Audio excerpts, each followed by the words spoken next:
Siapa yang menonton ini menganggap dirinya seorang kreator? Ayo Besti, ngaku. Siapa di sini yang menganggap dirinya kreator? Ngaku.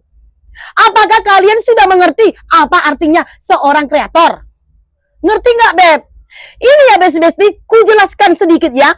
Kreator itu adalah seorang yang mampu menciptakan atau menghasilkan atau membuat sesuatu, baik itu ide, karya, konten, produk, maupun konsep dengan kreativitas dan kemampuan sendiri untuk memberikan nilai atau manfaat bagi orang lain.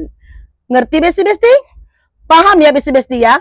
Jadi bagi orang yang telah menyebutkan dirinya itu sebagai seorang kreator, dia harus memahami apa tugasnya sebagai kreator.